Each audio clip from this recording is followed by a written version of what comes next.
First and foremost, I want to give all praise, honor, and glory to Yahweh Bashim Yahushua Bashim Makakudash. Yahweh is who this world ignorantly calls God. Yahushua is who this world ignorantly calls Jesus. Bahashim means in the name, Rakah means spirit, and Quadash means holy. And that's all in the Paleo Hebrew. Also, to give double honors to the elder bishops and apostles of Great Millstone that taught me this truth. In today's video, I wanted to go into seek ye the Lord while he may be found. Right, that's Isaiah chapter 55 and verse 6. One more time, it says, seek ye Yahweh while he may be found. Call ye upon him while he is near. And why does it say that? The reason why is because there will be a time where the Lord is no longer found. Now, the first question that should come to mind is, how is the Lord found?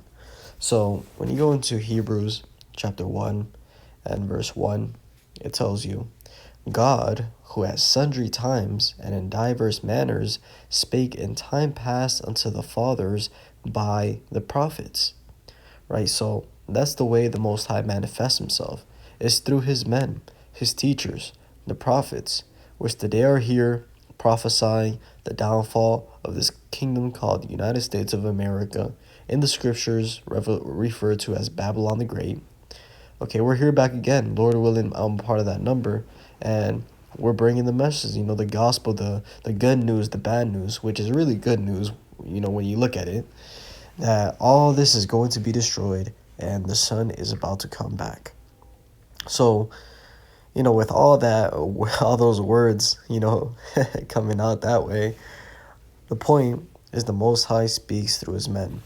And it is written how there will be a time where this word is not readily accessible anymore. Right now, you can go on YouTube at, YouTube search. You can get the breakdown to literally every single chapter of the Bible. Right? You search up GMS, whatever book, whatever chapter, whatever verse, and there's probably a breakdown. I've realized that, I made a breakdown about 2nd Ezra chapter 11, which goes into the Caesars of Rome, how they were prophesied, and, that's been getting views. Slowly but surely, people still watch the videos, and that's one that, people tune into, which shows you that at the end of the day, as the scriptures say, his word does not go out void. All these scriptures that brothers are doing, regardless if they get a lot of views or no views at all, eventually, it's all for people in the future to come back and to go through that archive, right? Because that's ultimately what all these channels are, is it's an archive of wisdom, okay, of understanding. And, if you really want to learn something, you could go through a brother's channel, you can find all sorts of things. But let's go into Amos chapter 8 and verse 11. It says, behold, the days come, saith Yahweh, power, that I will send a famine in the land, not a famine of bread, nor a thirst for water, but of hearing the words of Yahweh. And they shall wander from sea to sea, and from the north even to the east. They shall run to and fro to seek the word of Yahweh, and shall not find it. In that day shall the fair virgins and young men faint for thirst, right? Because they're going to be thirsting for the word.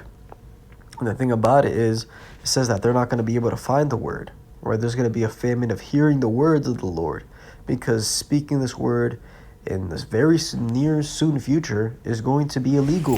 Okay, it's going to be dangerous. It's going to be considered coming against the government, right? Sedition, and punishable by death. Right? That's what's coming, is complete control. So when this word is punishable, at that extent, the wisdom, the spirit is going to come upon his men to stop teaching, right? To a close of camp, and that part of the ministry be completely done. That's good. We're in the season. Okay, brothers are not going to be prophesying for, forever. There's going to be a point where this ends. And, another glory is going to come into play, which is being out here, 100% straight on faith, right? Which, we still apply that to this day, moving in faith, of course, but what we're about to enter, which is complete lawlessness, is going to be a different level of faith that is required to be able to operate, right? It makes sense how the Most High would essentially take away, the concentration of doing the lessons and, that part, and essentially to just fully concentrate on just life, surviving in the chaos all around us. So let's go to Revelation chapter 21. And Revelation chapter 20 and verse 4 says, "And I saw thrones, and they sat upon them, and judgment was given unto them.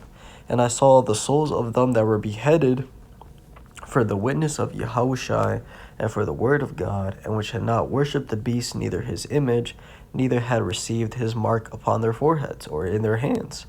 And they lived and reigned with Hamashiach 1,000 years." Okay, and the key point I want to get about this verse is it says the souls of them that were beheaded for the witness of Yahushua and for the word, and those that didn't worship the beast, neither receive his mark. Okay, and this is all talking about in the last major kingdom, Babylon the Great, America. Okay, many people are going to be beheaded for believing in the scriptures. People are going to be beheaded for not taking the mark of the beast, which is the RFID microchip. That's what that's talking about.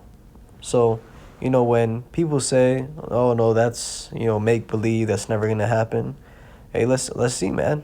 Let's see, and that's why ultimately that's the great test, because it's gonna take 100% conviction in order for you to not take the mark.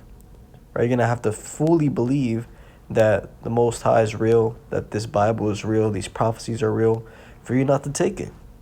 Or else if there's any little seed of doubt, you're going to take it, right? Because your life is on the line.